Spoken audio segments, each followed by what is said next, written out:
안녕하세요. 사단법인 한국성년후견지원본부의 사무총장 이충희입니다.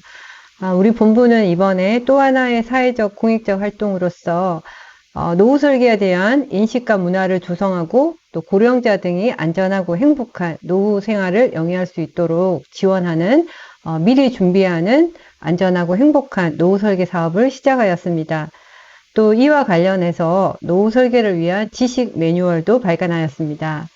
오늘은 이 노후 설계를 위한 지식 매뉴얼 제작에 함께한 위원들과 노후 설계를 위한 법적 지식으로서 후견 계약, 신탁 계약, 사전 지시서 그리고 상속 계약에 관해서 알아보는 시간을 갖도록 하겠습니다.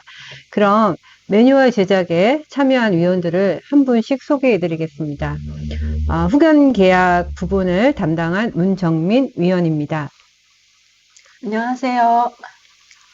신탁 계약 부분을 주도한 옥동훈 위원입니다. 안녕하십니까. 사전 지시서의 내용을 작성한 좌진아 위원입니다. 안녕하세요. 마지막으로 상속 계획 부분을 맡아서 집필한 정경국 위원입니다. 네, 정경국입니다. 자, 그럼 후견 계약부터 하나씩 알아보도록 하겠습니다.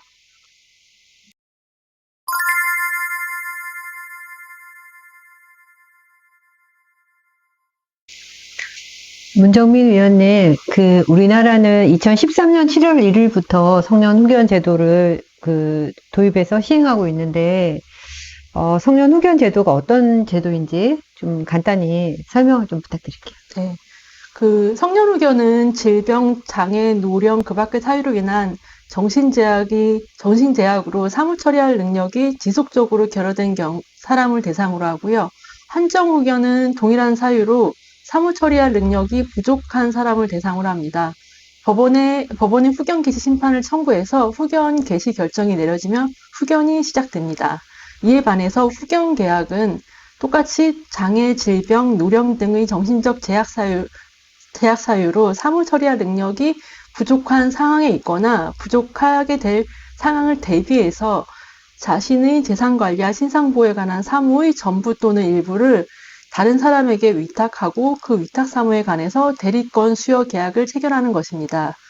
즉 성년후견이나 한정후견 같은 경우와 달리 본인이 신뢰하는 사람에게 후견 업무를 맡기고 싶은 경우 미리 후견 계약 체결을 통해 임의 후견인을 선임할 수 있는 것입니다. 네, 그렇군요.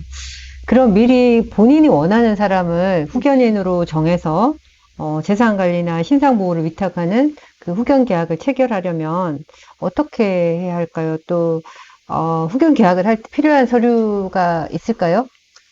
우선 후견 계약 체결 시 양쪽 당사자는 의사 능력이 있어야 하고요. 임의 후견인은 여러 명이 될 수도 있고 사단법인 같이 우리 법인 같이 이제 법인도 가능하고요. 그리고 후견 사무는 재산 관리와 신상 사무에 관한 것으로 구체적으로 재산 관리에 관한 것은 부동산 관리 처분, 예적금 같은 금융 업무도 있을 수 있고요.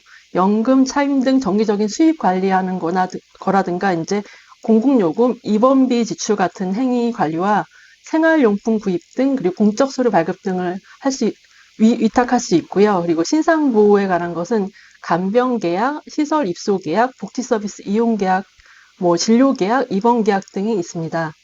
후견 계약의 내용과 존속 여부 등을 명확히 할 수 있도록 공증으로 체결을 하게 되고요. 공증 시 필요한 서류는 양 당사자의 신분증 등 본인을 확인할 수 있는 서류와 주민등록증, 기본관계, 가족관계 같은 증명서와 후견 등기상 부존재 증명서가 필요합니다. 후견 계약 공증은 대리가 불가하고 당사자인 위임인과 수임인 양쪽이 직접 출석을 해서 진행하게 됩니다. 그럼 후견 계약은 체결하고 바로 후견이 개시되는 걸까요? 후견 계약을 체결했다고 바로 후견이 시작되는 것은 아닙니다. 후견 계약을 체결한 본인이 사무 처리를 할 능력이 부족한 상황에 있다고 인정되는 때에는 그 후견 계약을 체결한 당사자인 본인과 이제 그 배우자, 사촉 이내의 친족, 그리고 후견 계약 체결로 임의 후견이 될 자, 그리고 검사나 지방자치단체의 장이 가정법원에 임의후견 감독인을 선임해달라고 청구할 수 있고 법원에서 임의후견 감독인을 선임하면 그때부터 효력이 발생합니다. 참고로 본인이 행위 능력을 후견계약으로 제한할 수 없기 때문에 임의후견 감독인이 선임되어 후견계약이 효력을 발생하더라도 이제 모든 법률 행위를 단독으로 계속 할 수 있고요. 그 법률 행위는 유효하게 됩니다.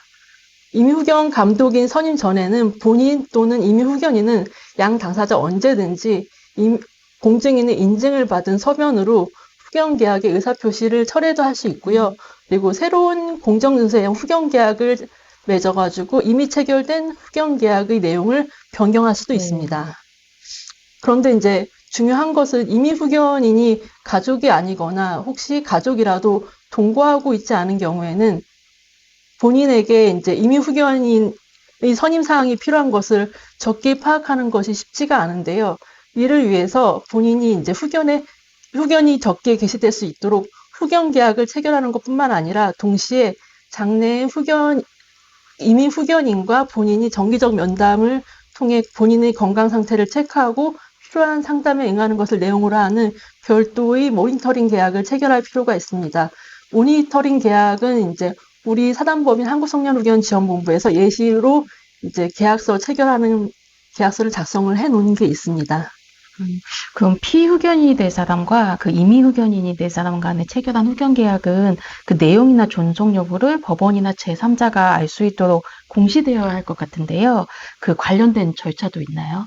맞습니다. 공시를 해야 되는데요. 앞에서 이제 후견계약은 공정증서에 의한 방식으로 체결된다고 말씀을 드렸고요. 이렇게 공증된 후견계약 원본과 이제 양쪽 당사자의 신분, 주민등록증 초본 기본증명서, 후견등기 사항 부존재 증명서를 첨부해서 임의후견인은 이제 본인의 주소를 관할하는 가정법원에 후견계약에 관한 등기를 신청하게 됩니다. 등기할 사항은 간략하게 말씀을 드리면은 공정증서를 작성한 공증인과 증서에 관한 사항, 그리고 후견계약의 본인과 임의후견인에 대한 사항, 그리고 임의후견인의 권한 범위에 대한 사항입니다. 그리고 임의후견인은 본인을 확인할 수 있는 신분증을 가지고 직접 관할 법원에 방문해서 신청하는 것도 가능하고요. 아니면 이제 임의후견인이 우편을 발송하거나 아니면 대리인이라고 하면 법무사가 가장 적격이겠죠. 그래서 위임하여 이제 신청하는 것도 가능한데 이 경우에는 이제 임의후견인의 인감증명서를 추가로 첨부를 해야 됩니다. 그리고 후견 등기 신청의 경우에는 일반 등기와 다르게 등기 수수료와 같은 비용은 발생하지 않습니다.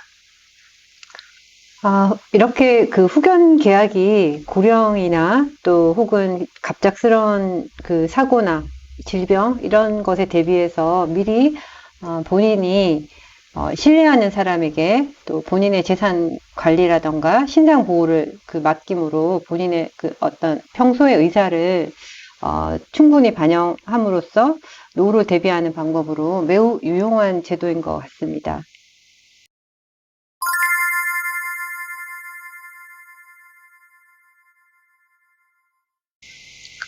옥동훈 법무사님, 그 자산관리 방법으로 신탁을 활용할 수 있다고 들었는데요.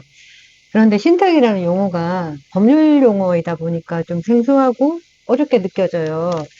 일반인들도 쉽게 알 수 있게 한번 신탁에 대해서 소개해 주시겠어요? 예, 신탁이란 단어 속에 들어있는 뜻에서 출발해가지고 신탁을 좀 설명해 보겠습니다. 한자로 표현할 때 믿고 맡기다라는 게 신탁이고, 영어로 써도 트러스트라는 의미가 누군가한테 무엇을 맡기고 신뢰하고 의지하는 것이 트러스트니까, 신탁은 우리말에서든 아니면 영미권에서든 누군가 어떤 재산권을 가진 사람이 믿음이 가는 사람에게 맡기는데, 그 맡기는 내용은 재산권을 이전하는 것입니다. 당사자 사회에서도 그렇고 대외적으로도 그렇고 완전한 소유권을 이전하는데, 만일 여기에서 그치면은 신탁과 증여가 아무 차이가 없습니다. 네. 신탁은 여기에서 더 나아가서 재산권을 믿고 맡긴 사람이 계속적으로 신탁 행위를 통해서 약정에 의해서 통제권을 보유하고 있어야 됩니다. 이 통제권을 보유하는 것이 통해서 신탁 재산을 관리 처분하면서 발생하는 신탁 수익을 누군가한테 이익이 귀속될 자한테 귀속됨으로써 여러 가지 다양한 사회적 기능을 하는 것이 신탁이라고 할 수 있겠습니다. 네, 그렇군요. 신탁 계약이 그런데 좀 다양하고 네. 그 활용도 여러 가지라고 한다는데 어떤가요? 예, 방금 이제 질문하실 때 신탁 계약이라고 하셨는데, 네, 신탁이라는 법률 관계가 설정되는 행위는 크게 네, 세 가지로 나눌 수 있습니다. 가장 주요하고 광범위한 것이 신탁 계약, 그 다음에 단독 행위인 유언에 의해서도 자신의 사후에 자신의 유산을 신탁 관계가 설정되도록 할 수 있습니다. 네, 그리고 특정한 경우에 아주 좀 엄격한 요건과 방식에 의해서 설정되긴 하지만 자기가 스스로 뭐냐면 수탁자가 되는 신탁 선언이라는 것이 있습니다.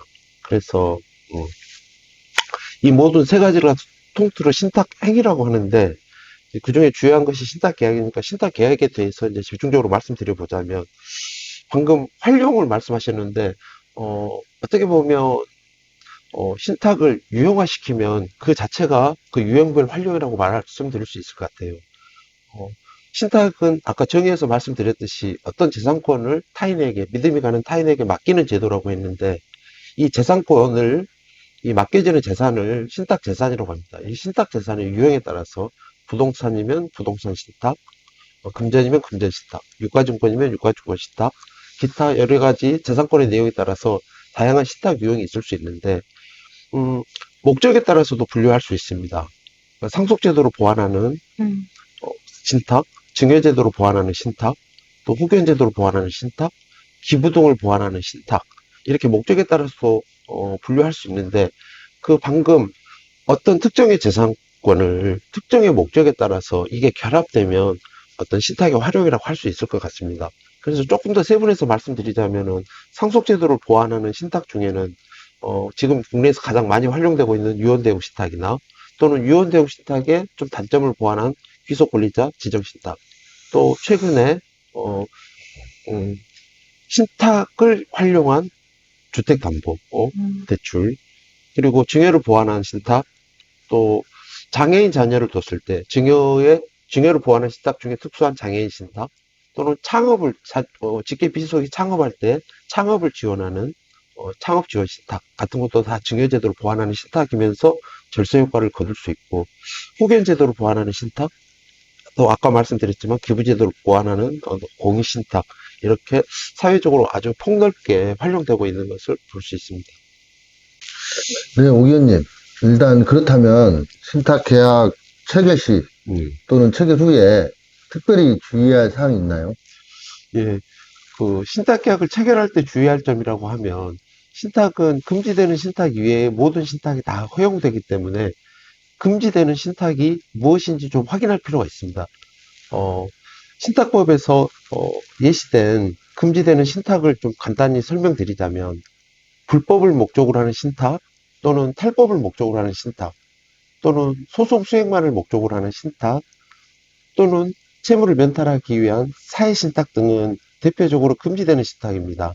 혹시 내가 기획하는 신탁이 이러한 목적을 담고 있다면 좀 경계해야 됩니다.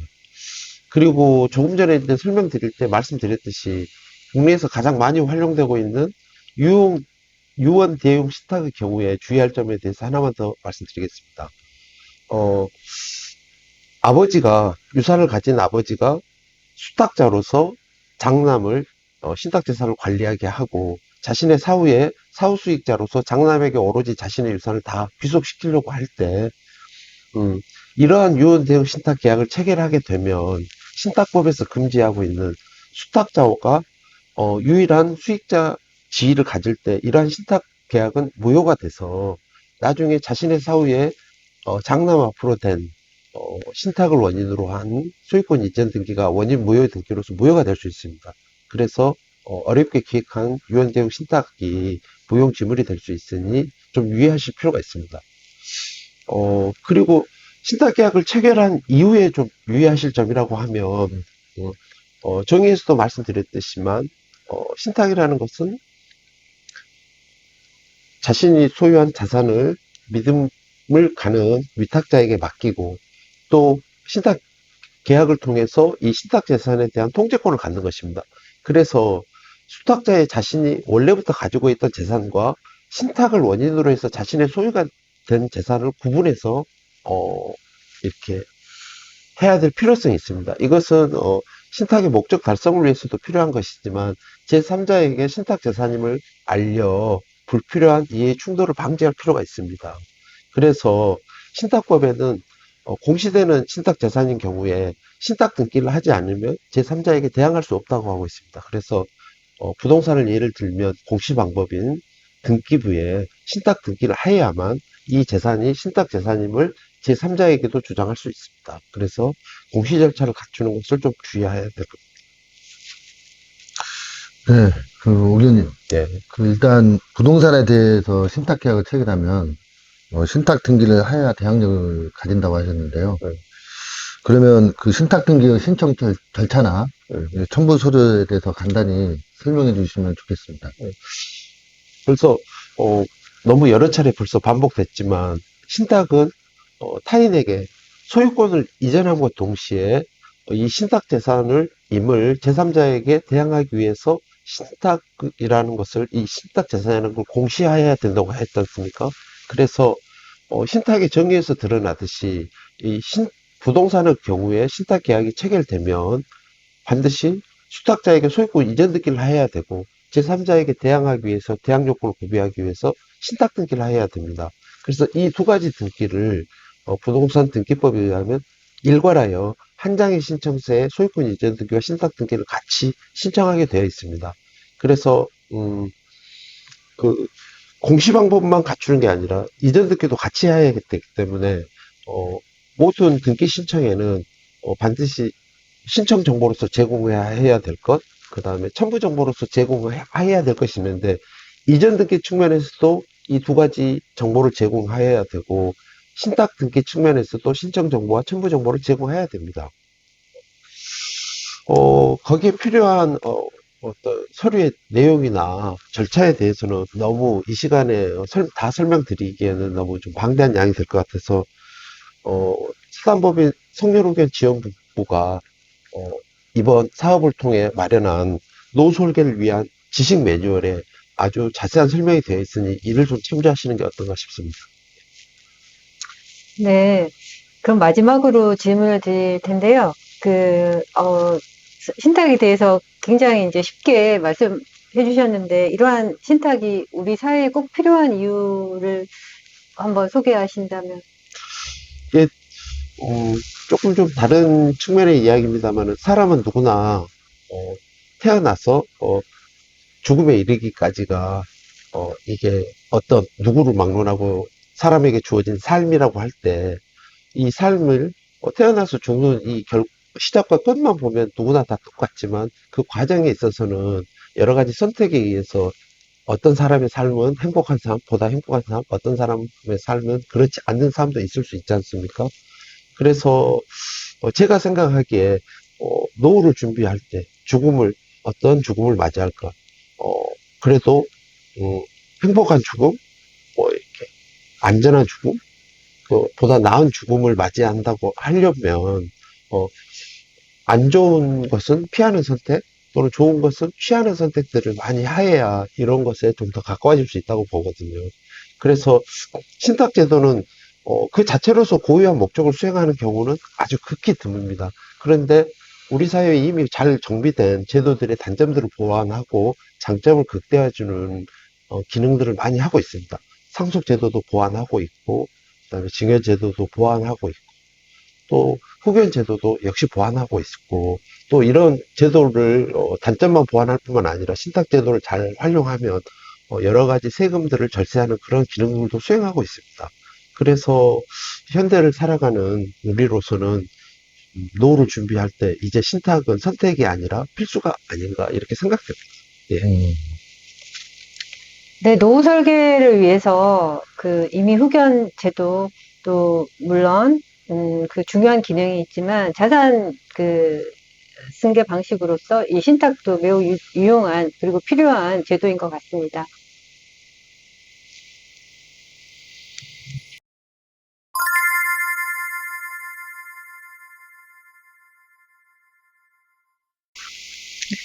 자진아 위원님, 미리 본인의 의사를 반영한 재산 관리나 신상 보호를 할 수 있도록 후견 계약을 한다거나 신탁 계약을 이용할 수 있다고 했는데요. 그럼 사전 지시는 왜 또 필요할까요? 사전 지시는 그 고령, 질병, 사고, 사망으로 의사결정이 어려울 경우 대비해서 주거나 의료, 요양 서비스, 재산 관리, 장례, 유산 승계 등에 관해서 본인의 뜻에 따라 노후 및 사후를 설계하는 것으로 미리 본인이 원하는 대로 노후 설계를 할 수 있다는 데 그 의의가 있습니다. 이제 앞서 살펴보았던 후견 계약이나 신탁 그리고 유언도 미리 본인의 의사를 반영해서 재산 관리나 신상 보호를 계획해 볼 수 있다는 점에서는 사전 지시라고 할 수 있는데요. 다만 후견 계약이나 신탁 유언 등은 사전 지시 중에서도 법적으로 효력이 있는 방식이므로 법에서 정한 엄격한 방식에 따라야 되고 그래야만 법적으로 효력이 있습니다. 예를 들어서 이제 후견 계약은 미리 본인이 지정한 사람한테 본인의 재산 관리나 신상 보호에 관한 사무의 전부나 일부를 위탁하는 계약을 체결하는 것으로 후견 계약서에 공증을 해야 되고요. 신탁 또한 그 신임 관계에 의해서 신탁 재산을 관리하게 되므로 위탁자가 수탁자 앞으로 신탁 재산을 이전하는 형식을 갖춰야 됩니다. 유언도 이제 유언자가 사망한 이후에 유언의 내용에 따라 법률 효과를 나타나게 되므로 엄격한 방식에 따라야 되고요. 그렇지만 꼭 법적인 효력은 없더라도 본인이 원하는 내용으로 미리 사전 지시서를 작성해 볼 수 있습니다. 그렇군요. 법적 효력이 있는 이제 사전 지시로 유언이 있다고 말씀하셨는데요. 제가 알기에는 유언은 법에서 정한 그 엄격한 그 형식을 갖춰 효력이 있다고 하는데 맞나요? 예. 앞서 말씀드린 대로 그 유언은 유언자가 사망한 이후에 유언의 내용에 따라 법률 효과가 나타나게 되므로 법으로 유언을 할 수 있는 사항을 지정해 놓고 있고요. 그 유언의 방식 또한 법에서 정해 놓았습니다. 아마 많이 들어보셨을 텐데요. 그 민법에서 정한 법적 효력이 있는 유언 방식으로는 그 자필 증서에 의한 유언, 녹음, 공정증서, 비밀증서, 구수증서에 의한 유언 등 총 5가지 종류를 규정하고 있고요. 그 작성 방식에 있어서도 엄격하게 제한을 하고 있습니다. 그럼 본인의 주거나 요양이나 유산 승계 등에 대해서 사전 지시는 반드시 후견 계약이나 신탁 계약, 유언의 방식으로만 해야 하는 걸까요? 그렇지는 않습니다. 법적인 효력은 없지만 본인의 의사결정이 어려울 경우를 대비해서 주거, 의료, 요양 서비스, 재산 관리 등에 관해서 미리 본인의 희망사항을 작성해 놓을 수도 있고요. 이것 또한 사전 지시서라고 할 수 있습니다. 하지만 이런 사전 지시서에 어떤 내용을 적어야 할지 막막할 수 있는데요. 사단법인 한국성년후견지원본부에서는 미리 노후 설계를 해볼 수 있도록 사전 지시서 양식을 만들어서 미리 작성해 볼 수 있도록 하고 있습니다. 그 사전 지시서를 작성했다고 해서 꼭 그 내용에 따라야 하는 것은 아니고요. 나중에 언제든지 작성된 내용을 변경할 수도 있고요. 철회할 수도 있습니다. 네, 그렇군요. 그러면은 사단법인 한국성년후견지원본부가 만든 사전 지시에는 어떤 내용을 주로 담고 있는지 또 어떻게 작성하는지 설명 좀 해주실 수 있을까요? 예, 그 사단법인 한국성년후견지원본부에서 만든 사전지시서는 크게 기본적인 사항과 구체적인 사항으로 이제 나뉘어져 있고요. 기본적인 사항으로는 그 작성한 사람의 인적 사항이나 가족관계, 종교, 재산 보유 현황, 반려동물이 있는지 여부 등을 이제 기록하게 되어 있고요. 구체적인 사항으로 신상이나 의료, 재산관리, 장례, 상속 계획에 관해서 각 항목별로 본인의 희망을 구체적으로 작성하도록 되어 있습니다. 그 사전지시서를 반드시 본인이 직접 작성해야 되므로 본인이 작성했다는 사실을 확인하기 위해서 자필로 이를 기재하고 그렇게 사인을 하도록 그렇게 되어 있습니다. 사전 지시가 그 갑작스러운 질병이나 사고에 대비해서 본인의 의사를 반영할 수 있다는 점에서 이것 또한 유용한 제도로 보입니다.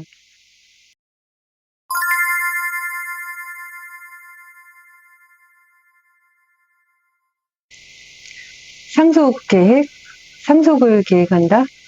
정경국 의원님, 그 상속을 계획한다는 것의 의미가 정확히 뭘까요? 또 상속 계획은 왜 필요한 거죠? 네, 일단 상속 계획은 자진아 의원님께서 설명하신 사전 지시의 일종입니다. 상속 계획은 본인이 생전 또는 온전한 정신을 지니고 있을 때 유산을 가족 또는 제3자에게 분배하는 계획을 말합니다. 상속 계획은 본인의 사망 또는 정신적 제약에 대비하여 가족 간 분쟁을 예방하고 세금과 비용을 절약하며 본인의 뜻대로 자산이 승계되도록 한다는 점에서 꼭 필요하다고 말씀드릴 수 있습니다. 네, 그럼 상속 계획을 세우려면 구체적으로 어떻게 해야 할까요?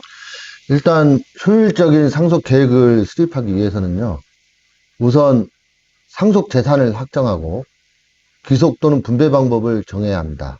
그 다음으로 귀속인을 지정해야 하고요. 마지막으로 귀속인 또는 가족에게 당부할 사항을 기록으로 남길 수도 있습니다. 첫 번째로서 상속 재산의 확정이라는 건 뭐냐면 본인의 재산 중 가족 또는 제3자에게 물려줄 재산을 추정 상속 재산이라고 하고요. 이 상속 재산의 종류에는 주택, 그 외의 부동산, 자동차, 예금, 적금, 현금 이렇게 있을 수 있고 기타 재산으로는 임대차 보증금, 기금속, 의료 등이 있습니다. 그리고 두 번째로 하셔야 될 거 무엇을 정해야 되냐면요. 귀속 또는 분배 방법을 정해야 됩니다. 그러니까 상속 재산을 어떠한 방법으로 물려줄 건지를 정하는 건데요. 이 방법에는 유지, 유언, 신탁이 있습니다. 물론 상속 재산별로 그 방법을 달리 정할 수도 있습니다. 그 첫 번째 유지는 사망한 사람이 이제 생전에 가진 생각을 의미하는 것으로서 법적 효력은 없습니다. 즉 본인의 재산 분배 계획을 전달함으로써 상속인 등이 자발적으로 그 뜻을 따르도록 하는 것이 유지에 의한 상속 계획입니다. 그리고 분배 방법 중 두 번째는 유언입니다. 유언도 앞에서 자진아 위원님께서 설명하셨는데요. 일단 유언이란 유언자의 사망에 의해서 일정한 법률 효과를 발생시킬 것을 목적으로 하는 상대방 없는 단독행위입니다. 그래서 유언에 의한 상속 방법을 결정한 경우에는 그 법적 효력을 보장하기 위해서는 민법의 5가지 유언 방식에 맞게 해야 합니다. 자세하게 자진아 위원님께서 설명하셨기 때문에 여기서는 이제 그만 언급하도록 하겠고요. 그 다음에 마지막으로 귀속 또는 분배 방법 중에 신탁이 있는데 이 신탁은 실무에서 유용한 자산 승계 방법이면서도 그 활용성이 매우 큽니다. 이 부분에 대해서도 신탁에 대해서도 옥동훈 위원님께서 자세하게 설명하셨기 때문에 간단하게 언급만 하고요. 일단 신탁의 종류에는 신탁계약, 유언신탁, 신탁선언이 있고 신탁에 의한 방법을 선택할 경우에는 제3자에 대항하기 위해서는 신탁계약서를 작성한 것 외에 공시 방법을 갖춰야 됩니다. 공시를 갖춰야 합니다. 그리고 이제 세 번째로서는 귀속인을 지정하는 겁니다. 이제 귀속인을 지정한다는 것은 어떤 종류의 상속 재산을 누구에게 물려줄 것인지를 정하는 겁니다. 상속인이 법정 지분대로 취득하기를 원하는 경우에는 그냥 법정을 선택하시면 됩니다. 그 다음에 단독 귀속인 또는 공동 귀속인을 지정할 수도 있습니다.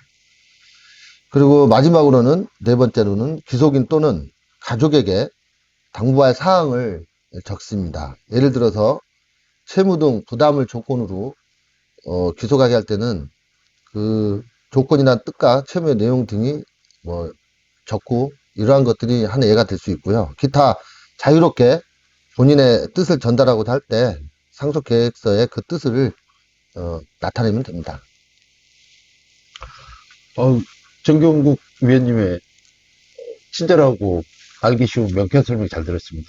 근데 말씀 중에 상속계획서를 언급하셨는데 제가 들은 바로는 사단법인 한국성년후견지원본부에서 발행한 상속계획서가 있다고 들었습니다. 이에 대해서 간략한 설명 좀 부탁드려도 될까요? 네. 일단 그 상속계획서는 본인의 사정에 따라서 다양하게 작성할 수 있고요.